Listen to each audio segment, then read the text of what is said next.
तो मूवी के स्टार्ट होते ही हमें बताया जाता है कि आज से तकरीबन 5 साल पहले गॉडजिला और कोंग की बहुत बड़ी फाइट हुई थी, जहां पर गॉडजिला कोंग को हराने के बाद समंदर की गहराइयों में चला गया था और बस उसी दिन के बाद गॉडजिला का कुछ भी पता नहीं चल पाया, किसी ने नहीं देखा उसे। और उसके बाद हमें 5 साल बाद का सीन दिखाया जाता है, जहाँ पर हम एक आइलैंड को देखते हैं जो कि कोंग का घर था असल में। और यहाँ पर हम देखते हैं कि कोंग का साइज अब पहले से काफी बड़ा हो गया है। इसके बाद कोंग सोकर उठता है और पानी में काफी इंजॉय करता है। वहीं पर हम एक छोटी बच्ची को देखते हैं जो कोंग को काफी अच्छी लगती थी। वो दोनों काफी अच्छे फ्रेंड्स भी थे और कोंग उस बच्ची की कोई बात नहीं डालता था, उसकी सारी बातें मानता था। लेकिन ये बच्ची ना तो बोल सकती है और ना ही कुछ सुन सकती है। और यहाँ पर हम कोंग को बहुत ज्यादा अग्रेसिव पाते हैं। कोंग बहुत ज्यादा गुस्से में होता है और वो एक ट्री को खेड़कर आसमान की तरफ फेंकता है, जिससे एनर्जी वॉल टूट जाती है। और यहाँ पर हम ये जान पाते हैं कि असल में कोंग को इस टाउन के नीचे रखा गया था ताकि गॉडजिला फिर से वहां पर ना आ जाए, क्योंकि ये दोनों टाइटन्स एक दूसरे को फील कर सकते हैं, तो कहीं ये दोबारा से न लड़ पड़े। अब क्योंकि कोंग पहले से काफी बड़ा हो गया था साइज में, इसीलिए डिसाइड किया जाता है कि उसे यहाँ से कहीं और शिफ्ट कर दिया जाएगा। इसके बाद हमें एक लड़का दिखाया जाता है जो कि एक कंपनी के लिए काम करता था और वो बेसिकली एक हैकर भी था। और जिस कंपनी में वो काम करता था वो काफी मॉडर्न चीजें बनाया करती थी, लाइक मशीन्स, रोबोट्स एक्सेट्रा। लेकिन उस हैकर को अपनी कंपनी पर थोड़ा बहुत डाउट होता है कि कंपनी कोई ऐसी चीज बना रही है जो नहीं बनानी चाहिए, इसीलिए वो कंपनी का सारा डाटा हैक कर लेता है, जिससे उसे पता चलता है कि ये कंपनी किसी काफी बड़े ऑब्जेक्ट को हांगकांग शिफ्ट कर रही है। लेकिन तभी वहां पर अलार्म बजने लगता है और ये गॉडजिला के आने का अलार्म था। देखते ही देखते गॉडजिला समंदर से बाहर निकल आता है। बाहर आते ही वो सब कुछ डिस्ट्रॉय करने लग जाता है। किसी को भी समझ नहीं आ रहा था कि आखिर गॉडजिला सबको क्यों मारता जा रहा है, क्योंकि वो तो एक ऐसा टाइटन है जो इंसानों को सेव करता है, उनकी जान बचाता है। यहाँ पर हम ये जान पाते हैं कि गॉडजिला के पास एक पावर है और वो पावर न्यूक्लियर पावर है। और गॉडजिला अपनी न्यूक्लियर पावर का इस्तेमाल करके पूरी कंपनी को डिस्ट्रॉय कर देता है। इसके बाद ये न्यूज पूरी दुनिया में वायरल हो जाती है कि गॉडजिला आ चुका है। लेकिन इस बार वो चेंज होकर आया है, पहले जैसा नहीं रहा। यानी पहले वो इंसानों को बचाता था, लेकिन अब वो अग्रेसिव है और गुस्से में सबको मारता जा रहा है। कंपनी का ऑनर न्यूज में सबको बता रहा होता है कि हमारी कंपनी एक प्रोजेक्ट पर काम कर रही है, वो बहुत जल्द एक ऐसी डिवाइस बनाने में कामयाब हो जाएंगे कि जिससे गॉडजिला का मुकाबला हो सकता है। इस न्यूज को एक लड़की भी देख लेती है जिसका नाम होता है मेडिसन। लेकिन यहाँ पर मेडिसन इस बात पर एग्री नहीं करती कि गॉडजिला गुस्से में आया है, क्योंकि वो गॉडजिला को बहुत अच्छे से जानती थी। इसीलिए वो इस न्यूज को सिर्फ एक बकवास समझती है, क्योंकि उसका मानना था कि गॉडजिला कभी भी किसी को नुकसान नहीं पहुंचा सकता, बल्कि वो इंसानों की हेल्प करता है, उनकी जान बचाता है। मेडिसन अपने फादर के पास जाकर उन्हें समझाने की कोशिश करती है कि गॉडजिला कभी भी ऐसा नहीं कर सकता और उसके साथ जरूर कुछ ना कुछ किया गया है। लेकिन मेडिसन के फादर उसे समझाने की कोशिश करते हैं कि देखो बेटा, ये सारे क्रिएचर्स, ये सारे टाइटन्स इंसानों की तरह ही होते हैं, यानी इनका मूड चेंज हो सकता है। अब देखो गॉडजिला भी चेंज हो गया है और वो इंसानों को मारता जा रहा है। इसके बाद मेडिसन वहां से चली जाती है और वो उस हैकर की ऑनलाइन ऑडियो सुनती है। वो हैकर असल में गॉडजिला के बारे में एक ऑनलाइन ऑडियो अपलोड करता है। यहाँ पर मेडिसन डिसाइड करती है कि वो जाकर उस हैकर से मिलेगी और जाकर उससे सारी बात पूछेगी कि आखिर ये चक्कर किया है, गॉडजिला अग्रेसिव क्यों हो गया है और उसने उस कंपनी को क्यों डिस्ट्रॉय किया। इसके बाद कंपनी का ओनर एक सीनियर डॉक्टर नेथन से जाकर मिलता है। डॉक्टर नेथन असल में एक साइंटिस्ट भी होते हैं। कंपनी का ओनर डॉक्टर नेथन को बताता है कि आपका जो कॉन्सेप्ट था हॉलो अर्थ वाला, वो बिल्कुल सही था और ये वो जगह थी जहाँ पर टाइटन्स पैदा होते हैं। असल में डॉक्टर नेथन ने एक बुक लिखी थी जिसमें उन्होंने लिखा था कि जमीन के अंदर एक और जमीन भी है जिसका नाम हॉलो अर्थ है। ये छुपी हुई है और किसी को नजर नहीं आती और असल में ये अर्थ टाइटन्स की एनर्जी का सोर्स है। वहीं पर कंपनी का ओनर डॉक्टर नेथन को एक और आदमी से भी मिलवाता है। कंपनी का ओनर डॉक्टर नेथन को बताता है कि हमने हॉलो अर्थ के अंदर ही एनर्जी का एक सोर्स ढूंढ लिया है। अब यहाँ पर हम ये बात तो जानते नहीं कि हॉलो अर्थ आखिर एग्जिस्ट कहाँ पर करती है। हॉलो अर्थ असल में हमारी जमीन के नीचे है और जिस तरह हम सूरज से एनर्जी लेते हैं और सेम उसी तरह हॉलो अर्थ में एक एनर्जी सोर्स है जिससे ये सारे टाइटन्स एनर्जी लेते हैं। और अगर ये लोग उस एनर्जी सोर्स को ढूंढने में कामयाब हो गए तो ये गॉडजिला का मुकाबला भी कर पाएंगे।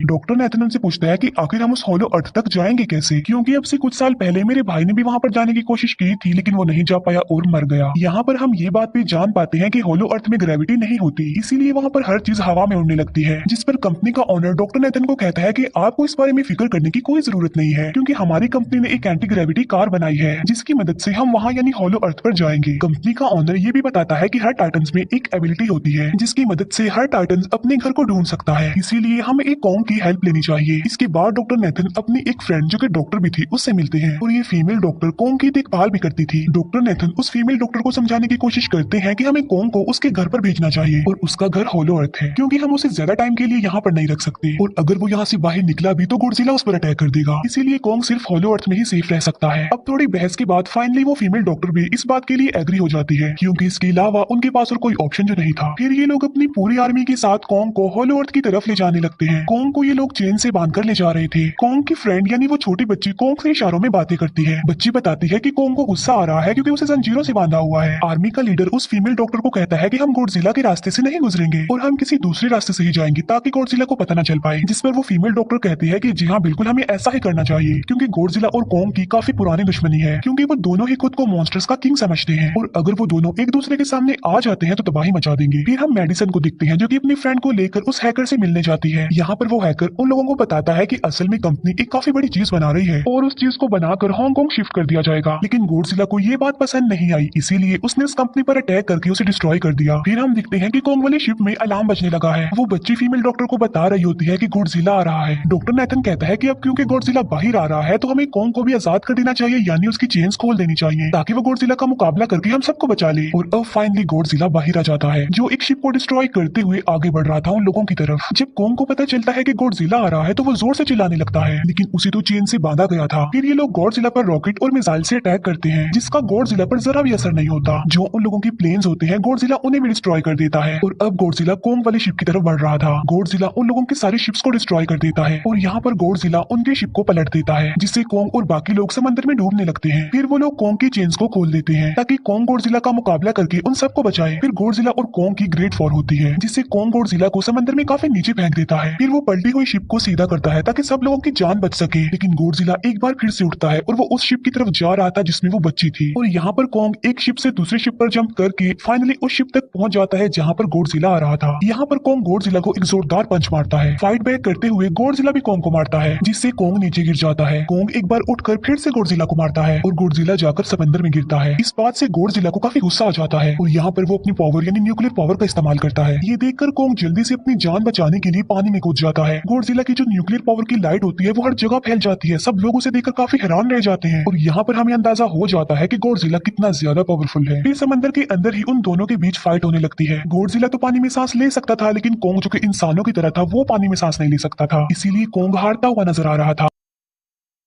फिर गॉडजिला कोंग को मारने के लिए उसे समंदर की गहराइयों में लेकर जा रहा होता है। वो फीमेल डॉक्टर कहती है कि हमें जल्द से जल्द कोंग की हेल्प करनी चाहिए वरना गॉडजिला उसे मार डालेगा। फिर ये बहुत सारे मिसाइल को समंदर में ब्लास्ट कर देते हैं जिससे होता ये है कि कोंग अपनी जान बचाने के लिए बाहर आ जाता है। फिर डॉक्टर नेथन ऑर्डर देते हैं कि सब कुछ ऑफ कर दो, सारे इंजन सारी मशीन को शट डाउन कर दो ताकि गॉडजिला ये समझे कि हम लोग हार चुके हैं और मर चुके हैं। और तब ये लोग सारी चीजों को शट डाउन कर देते हैं। तब गॉडजिला कोंग को गुस्से में देखता है और फिर वहां से चला जाता है। फीमेल डॉक्टर कहती है कि अगर हम आगे बढ़े तो गॉडजिला हमें फिर से फेल करके हम लोगों पर अटैक कर देगा, तो अब हम कैसे आगे बढ़े और हम कोंग को कैसे ले जाएंगे। जिस पर डॉक्टर नेथन कहते हैं कि हम कोंग को उड़ा कर लेकर जाएंगे। दूसरी तरफ हम देखते हैं कि मेडिसन अपने फ्रेंड्स के साथ उस कंपनी में घुस गई है ये चेक करने के लिए कि आखिर ये कंपनी कौन सी चीज बना रही है जिस पर गॉडजिला को गुस्सा आया और उसने अटैक कर दिया। वहाँ पर उन लोगों को एक काफी बड़े एनिमल के अंडे भी मिलते हैं और फिर जैसे ही उन लोगों को अंडे मिलते हैं उनका डोर लॉक्ड हो जाता है। असल में जहाँ ये लॉक्ड हो जाते हैं वो एक मशीन होती है जो इन लोगों को अंडों समेत काफी तेजी से हांगकांग लेकर जा रही थी। फिर हम देखते हैं कि हेलीकॉप्टर्स के जरिए पूरी आर्मी कोंग को होलो अर्थ के पास पहुंचाने में कामयाब हो जाती है। वो लोग कोंग को कहते हैं कि वो होलो अर्थ वाली केव में चला जाए, लेकिन कोंग वहाँ पर जाने के लिए इनकार कर देता है। फिर ये लोग डिसाइड करते हैं कि वो उस बच्ची के थ्रू कोंग को कहेंगे कि वो वहाँ पर चला जाए क्योंकि कोंग उस बच्ची की कोई बात नहीं टालता था। साथ में कोंग को ये भी कहा जाएगा कि आपकी फैमिली भी वहाँ पर है, आप जैसे और भी क्रिएचर्स हैं वहाँ पर। और यहाँ पर कोंग उस केव में जाने के लिए एग्री हो जाता है और यहाँ पर कोंग उस होलो अर्थ वाली केव में चला जाता है। और ये लोग भी अपनी एंटी ग्रेविटी कार की मदद से कोंग के पीछे पीछे जाते हैं। होलो अर्थ एक अलग तरह की ही दुनिया थी। अब क्योंकि उन लोगों के पास एंटी ग्रेविटी कार्स थी इसीलिए उनकी जान बच जाती है। और होलो अर्थ में अलग अलग तरह के मॉन्स्टर्स भी थे और तभी एक फ्लाइंग मॉन्स्टर उनकी एंटी ग्रेविटी कार पर अटैक कर देता है। वो मॉन्स्टर उस बच्ची पर भी अटैक करने वाला होता है लेकिन कोंग उस मॉन्स्टर को पकड़ लेता है और उसे मार डालता है और बाद में उस मॉन्स्टर का सर ही धड़ से अलग कर देता है। इसके बाद कोंग तेजी से आगे बढ़ने लगता है जबकि बाकी सब भी कोंग के पीछे पीछे जाते हैं। अब होलो अर्थ पर ग्रेविटी ना होने की वजह से वहाँ के सारे पत्थर हवा में उड़ रहे होते हैं। मेडिसन और उसके फ्रेंड्स हांगकांग पहुंच जाते हैं और यहाँ पर उन लोगों को उस कंपनी के सीक्रेट वेपन के बारे में पता चल जाता है। गॉडजिला को मारने के लिए इस कंपनी ने एक और गॉडजिला बनाया है और इस नए गॉडजिला का नाम होता है मेगा गॉडजिला। और इस मेगा गॉडजिला को कंट्रोल करने वाला वो आदमी होता है जिसे उस कंपनी के ऑनर ने डॉक्टर नेथन से मिलवाया था। मेगा गॉडजिला की पावर्स को चेक करने के लिए वहाँ पर एक स्कल क्रॉलर को छोड़ दिया जाता है। मेगा गॉडजिला यहाँ पर अपनी पावर्स का इस्तेमाल करके स्कल क्रॉलर को मार डालता है, लेकिन यहाँ पर एक गड़बड़ हो जाती है और वो ये कि उन्हें मेगा गॉडजिला को चलाने के लिए और ज्यादा पावर चाहिए थी और वो पावर सिर्फ और सिर्फ होलो अर्थ में थी। और यही वजह थी कि कंपनी का ऑनर उस एनर्जी सोर्स उस पावर को ढूंढ रहा था ताकि वो मेगा गॉडजिला को दोबारा से जिंदा कर सके। इसके बाद हम देखते हैं कि मेगा गॉडजिला एक्टिवेट एक्टिवेट हो गया है। मेगा गॉडजिला की जिंदा होते ही गॉडजिला उसे फील कर लेता है और इसीलिए वो हांगकांग जहाँ पर वो मेगा गॉडजिला था उसी तरफ बढ़ने लगता है। होलो अर्थ दिखने में काफी खूबसूरत थी और होलो अर्थ में जो एनर्जी सोर्स था वो एक पहाड़ में था। कोंग उस पहाड़ की तरफ जाता है और उसके डोर को ओपन कर देता है और जोर से दौड़ता है। कोंग को वहाँ पर एक वेपन मिल जाता है जो कि एक एक्स थी और ये एक्स कोई नॉर्मल एक्स नहीं होती बल्कि ये गॉडजिला की बॉडी से बनाई गई होती है जो कि बहुत पावरफुल होती है। कोंग उस एक्स को लेकर एक जगह पर बैठ जाता है बिल्कुल किंग की तरह। गॉडजिला जो कि हांगकांग पहुंच गया था और अब वो मेगा गॉडजिला की तरफ बढ़ रहा था जिससे सब लोग अपनी जान बचाने के लिए इधर उधर भागने लगते हैं। दूसरी तरफ कोंग को एनर्जी सोर्स भी मिल जाती है और यहाँ पर उसे ये भी पता चलता है कि एनर्जी सोर्स उसकी एक्स को भी चार्ज कर सकता है क्योंकि उसकी एक्स चार्ज होने के बाद ही चल सकती है और चार्ज होने के बाद वो और ज्यादा पावरफुल हो जाती है। गॉडजिला को ये बात भी पता चल जाती है कि होलो अर्थ में कोई आया है जिससे गॉडजिला अपनी न्यूक्लियर पावर जमीन पर मारता है जिससे वो न्यूक्लियर पावर जमीन को फाड़ती हुई कोंग के पास पहुंच जाती है।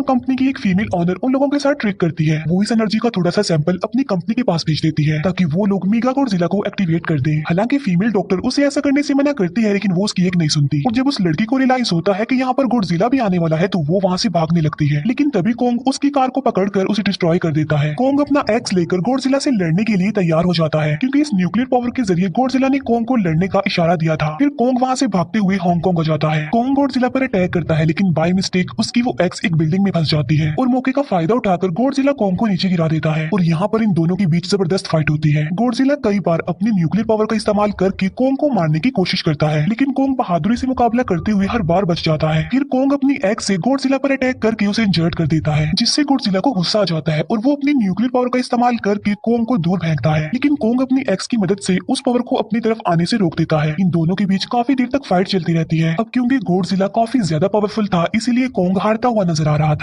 गॉडजिला कोंग को इंजर्ड करके वहीं पर फेंक देता है और उसकी चेस्ट पर पैर रख के जोर से दौड़ने लगता है। उसे देखकर कोंग भी जोर से दौड़ने लगता है और तभी गॉडजिला कोंग को छोड़कर वहां से जाने लगता है। हम देखते हैं कि कंपनी के ऑनर को वो एनर्जी सोर्स मिल चुका था जिसके जरिए वो मेगा गॉडजिला को जगा दे। यहाँ पर हमें पता चलता है कि मेगा गॉडजिला से काफी पावरफुल है और उससे साइज में काफी बड़ा भी है लेकिन यहाँ पर मेगा गॉडजिला सब कुछ अपने कंट्रोल में कर लेता है। इसीलिए मेगा गॉडजिला सबसे पहले कंपनी के ऑनर को मारता है और बाद में उसके असिस्टेंट को भी मार डालता है। फिर मेगा गॉडजिला दीवार को फाड़ते हुए बाहर आ जाता है। गॉडजिला जब मेगा गॉडजिला को देखता है तो वो उसे लड़ने के लिए आगे बढ़ता है और उन दोनों के बीच काफी फाइट होती है। अब क्योंकि मेगा गॉडजिला काफी पावरफुल था इसीलिए गॉडजिला हारता हुआ नजर आ रहा था। मेगा गॉडजिला को बहुत ज्यादा मारता है और उसे नीचे गिरा देता है। मेडिसन और वो हैकर मेगा गॉडजिला की पावर्स को ऑफ करने की कोशिश करते हैं लेकिन वहाँ पर सारी मशीन्स में कोड्स लगे हुए थे। दूसरी तरफ हमें कोंग दिखाया जाता है जो कि लड़ने की वजह से काफी इंजर्ड हो गया था और उसकी हालत काफी खराब थी और वो ऑलमोस्ट मरने ही वाला था। वो बच्ची कोंग की हार्ट बीट सुनती है तो सबको बताती है कि कोंग की हार्ट बीट आहिस्ता आहिस्ता कम होती जा रही है जिस पर डॉक्टर नेथन कहते हैं कि हमें कोंग को बचाने के लिए उसे एक काफी बड़ा इलेक्ट्रिक शॉक देना होगा और ये लोग कोंग को शॉक उसी एंटी ग्रेविटी कार से देते हैं जिससे कोंग को काफी बड़ा झटका लगता है और वो दोबारा से उठकर खड़ा हो जाता है। वो बच्ची इशारों में कोंग को कहती है कि देखो गॉडजिला हमारा दुश्मन नहीं है वो हमारा फ्रेंड है इसीलिए जाओ और उसकी हेल्प करो। तब कोंग गॉडजिला को बचाने के लिए चला जाता है। मेगा गॉडजिला अपने न्यूक्लियर पावर का इस्तेमाल करके गॉडजिला को बस मारने ही वाला होता है कि तभी वहाँ पर कोंग आ जाता है और कोंग यहाँ पर गॉडजिला को बचा लेता है। गॉडजिला फौरन समझ जाता है कि मुझे और कोंग को साथ मिलकर लड़ना चाहिए लेकिन मेगा गॉडजिला इतना ज्यादा पावरफुल था कि वो इन दोनों पर भारी पड़ रहा था। कोंग को अपनी एक्स नजर आती है लेकिन मुसीबत की बात तो ये है कि वो चार्ज नहीं होती लेकिन कोंग फिर भी उस एक्स से मेगा गॉडजिला पर अटैक कर देता है लेकिन मेगा गॉडजिला कोंग को मारता है और वो कोंग को बस मारने ही वाला होता है कि तभी कोंग उसे ऐसा करने से रोक लेता है। अब क्योंकि मेडिसन और उस हैकर से वो मशीन बंद नहीं हो रही थी जिससे मेगा गॉडजिला की पावर्स को कम किया जाए इसीलिए वो गुस्से में आकर उस मशीन पर पानी डाल देते हैं जिससे मेगा गॉडजिला थोड़ी देर के लिए ऑफ हो जाता है और इसी बात का फायदा उठाकर गॉडजिला अपने न्यूक्लियर पावर के जरिए कोंग के उस एक्स को चार्ज कर देता है और अब कोंग के पास पावर आ चुकी थी इसीलिए वो मेगा गॉडजिला को तबाह बर्बाद करके रख देता है। उसके हाथ पैर तोड़ देता है और उसके सारे बॉडी के पार्ट्स अलग अलग कर देता है और लास्ट में वो मेगा गॉडजिला का सर भी उखेड़ कर फेंक देता है। अब क्योंकि मेगा गॉडजिला मर चुका था तो सब कुछ नॉर्मल हो जाता है लेकिन तभी गॉडजिला फिर से खड़ा हो जाता है और कोंग भी अपनी एक्स लेकर गॉडजिला से लड़ने के लिए तैयार हो जाता है। अब क्योंकि उन दोनों ने एक दूसरे की हेल्प की थी इसीलिए वो नहीं लड़ते। गॉडजिला वापस समंदर में चला जाता है जहाँ से वो आया था और जबकि कोंग अब हमेशा के लिए होलो अर्थ में चला गया है और कोंग उस छोटी बच्ची को भी अपने साथ वहाँ पर ले गया है और